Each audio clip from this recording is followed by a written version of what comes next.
እንግሊዝ ፕሪሚየር ሊግ የቀድሞውን የመፋለም የፉክክር ስሜት ይዞ የተመለሰ ይመስላል።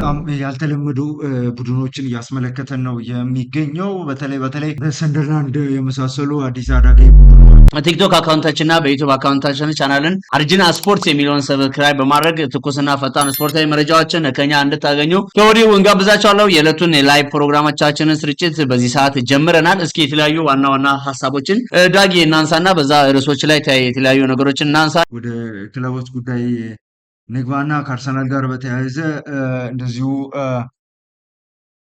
የእንግሊዝ ፕሪሚየር ሊግ መሪነቱን አስጠብቆ ለሀገራት ጨዋታ መለያየቱ ይታወቃል። እንግሊዝ በፕሪሚየር ሊግ መቋረጡ ይታወቃል። ያው መሪነት ላይ የሚገኝ ቡድን ነው አርሰናል በ4 ነጥብ ይመራል።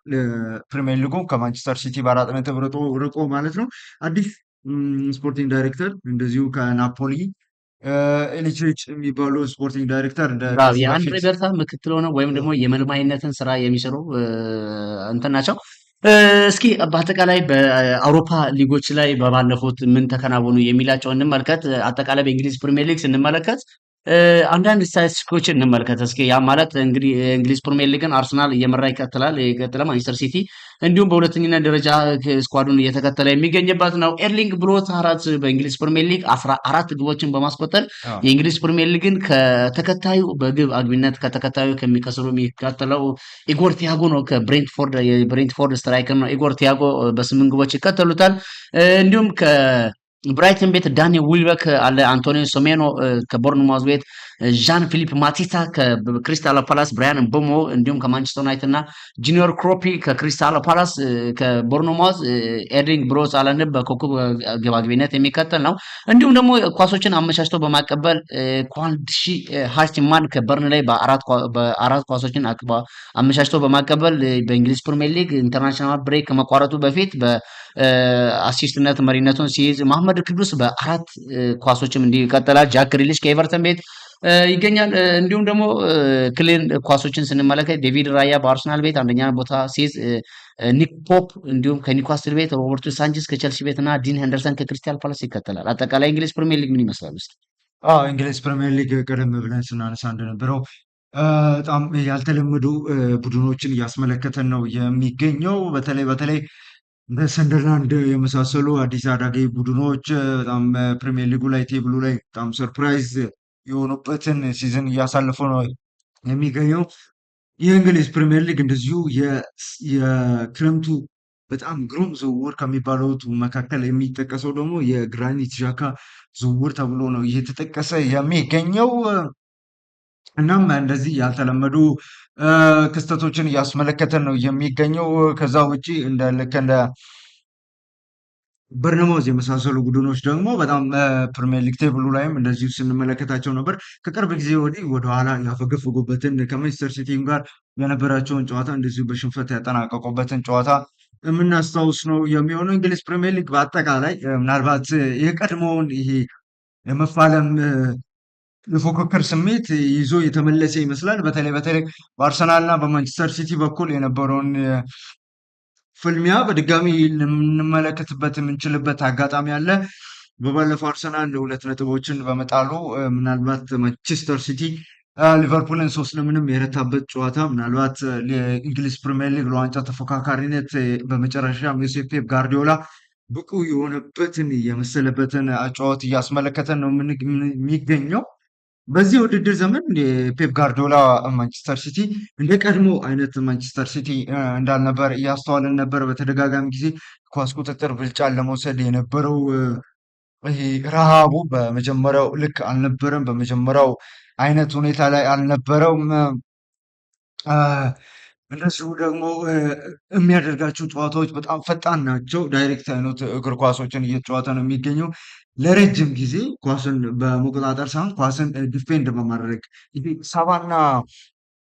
75 የሚደርሱ የኳስ ቁጥጥር ብልጫን ለመውሰድ የሚታገል ቡድን ሳይሆን 65-60 የኳስ ቁጥጥር ብልጫን አንዳንድ ጊዜ 55-50 የሚደርሱ የኳስ ቁጥጥርን የሚወስዱ አይነት ቡድን ነው እየገነባ የሚገኘው። ከኳስ ውጭ ምን ያህል ጠንካራ መሆን እንደሚችልም እያስተዋለን ነው የምንገኘው ማለት ነው። ምናልባት ከባለፈው ሲዝን በኋላ ፔፕ ጋርዲዮላ ኢቮልቭ እያደረገ አሁን ደግሞ አዲስ አዲስ ሌላ ደግሞ ፍልስፍናን ይዞ የመጣ እየመሰለን ነው የሚገኘው። በባለፈው ከባርሰሎና ቢ ጀምሮ ሲያሰለጥን ከቆየ በኋላ አሁን እንግዲህ 1000ኛ ጨዋታውን በአሰልጠኝነት ባደረገበት መርሃ ግብር ነበረ የአርኔ ስሎቱን ሊቨርፑል 3-0 መርታት የቻለው ፔፕ ጋርዲዮላ አሁንም ደግሞ በጣም ግሩሙን ማንቸስተር ሲቲ ሊያስመለክተን እየተሰናዳ ነው የሚገኘው። እንግዲህ በኳስ የበላይነትን ፍጹም ሲወስድ የማይመለከት ባለፉት ዓመታቶች ላይ ማንቸስተር ሲቲ ፍጹም የበላይነትን የሚወስድ ክለብ አልነበረም። ኳስ ብልጫ ተወስዶበት እንዲሁም ተደጋጋሚ ሽንፈቶችን ሲያስተናግድ የነበረው ፔፕ ጋርዲዮላ በመሰረተ ግንባታ ክለቡን እንደ አዲስ ካዋቀሩት በኋላ በጣም ጥሩ ግስጋሴ ላይ እያስመለከተ ይገኛል።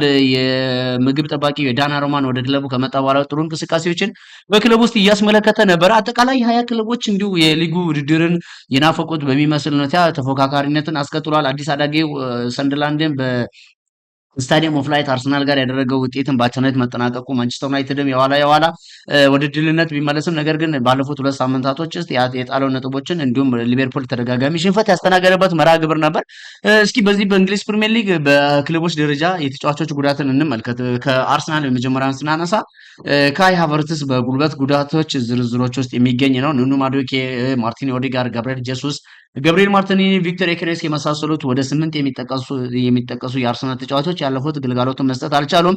ነገር ግን ከዚህ ጋር ተያይዞ እንደነ ማዶኬ እንዲሁም ደግሞ ገብርኤል ጄሱስ እና ቪክተር ዮኬሬስ የመሳሰሉት ተጫዋቾች ወደ ልምምድ ተመልሰዋል። አርሰናልም ምናልባት ከቶተናም የሚያደርገው የቅዳሜ የመሳሳት ጨዋታ የእንግሊዝ ፕሪሚየር ሊግ 12ኛ ሳምንት መርሃ ግብር የመክፈቻ መርሃ ግብር ላይ እኚህ ተጫዋቾች ለአገልግሎት ለአርሰናል ሊደርሱ ይችላል የሚል ግምቶች አለ። እንዲሁም ደግሞ አስቶን ቪላን ስንመለከት 2 ተጫዋቾች ብቻ ናቸው በጉዳት የሚገኙት። አንደኛው አንድሬ ጋርሻና ቴረን ሚንግስ ሃምስትሪንግ ጉዳቶች፣ ሁለቱም በዚህ ክለቦች ውስጥ አገልግሎት የሚሰጡ ተጫዋቾች አይደሉም። እንዲሁ ቦርንሞዝን ስንመለከት ማቲያ አክንቢ በጡንቻ ጉዳትና አዳም ስሚዝም እንዲሁ በተደጋጋሚ በጡንቻ ጉዳቶች ከጉዳት ውጪ ናቸው የሚሆኑት። በቀጣይ ፕሪሚየር ሊግ ምን እንጠብቅ? አዎ በቀጣይ መሪው አርሰናል ቀደም ብለን ስንገልጽ እንደነበረው በነገራችን ላይ አሁንም በጉዳት እየታመሰ ነው የሚገኘው። በጣም ሰለግ ያሉ ተጫዋቾች እንግዲህ በአርሰናል በኩል አሁንም የተጎዱ ነው የሚገኙት። ለዚህም ይመስላል አርሰናል ሞሪዚዮ ሚቼሊን ከናፖሊ ማስፈረም የቻሉት ያው አንድሬ በርታ ሪክሩትመንት ወይም ደግሞ ይሄ መልማይ ከሚባሉ ቡድኖች መካከል ነው የሚሆነው ማለት ነው። ልክ እንደ ስፖርቲንግ ዳይሬክተር ሳይሆን ከመልማዮቹ መካከል እንደ ስካውት ነው የሚቀጠሩት ማለት ነው። አርሰናል እንደዚህ አይነት ፕሮፋይሎችን ሲፈልግ ነበረ ማለት ነው። ከዛ ውጪ ልክ እንደ ሀምሽክን የመሳሰሉ ኪም ጆንግን ክቫራትስኬሊያን የመሳሰሉ ተጫዋቾችን ወደ ናፖሊ ያዛወሩ ሪክሩትመንት ወይም ስካውት ናቸው። በናፖሊ የሚሰሩ ስካውት ናቸው። አርሰናል አሁንም መሪነቱን ለማስጠበቅ የሚያደርጋቸው መርሃ ግብሮች ይጠበቃሉ። ሪሌቲቭሊ ከባለፉት ጨዋታዎች በጣም ጠንካራ ያሉ ጨዋታዎች ናቸው የሚጠብቁት። በነገራችን ላይ ቶተናምን እንደማስተናገዱ ወይ ደግሞ ቼልሲን ማድረጉ፣ ነገር ግን ማንቸስተር ዩናይትድን ተከታዩ ማንቸስተር ሲቲንም ስንመለከት ወደ ሴንት ጀምስ ነው የሚሄደው እና ሴንት ጀምስ ደግሞ ኒውካስልን የሚያስተናግደው ኒውካስል በወቅታዊ ፐርፎርማንስ ጥሩ ባይሆንም ግን በሜዳቸው በሴንት ጀምስ የሚደረገው መርሃ ግብር ላይ ለታላላቅ ክለቦች ፈታኝ እንደሆነ ይታወቃል። ከሜዳው 9 ጨዋታዎችን በጉዳት ሽንፈት ነው መጠናቀቅ። በ5-4-1 ፎርሜሽን የሚገባ ጠንካራ አሁን ጥያቄዎች የተነሱበት ነው የሚገኘው።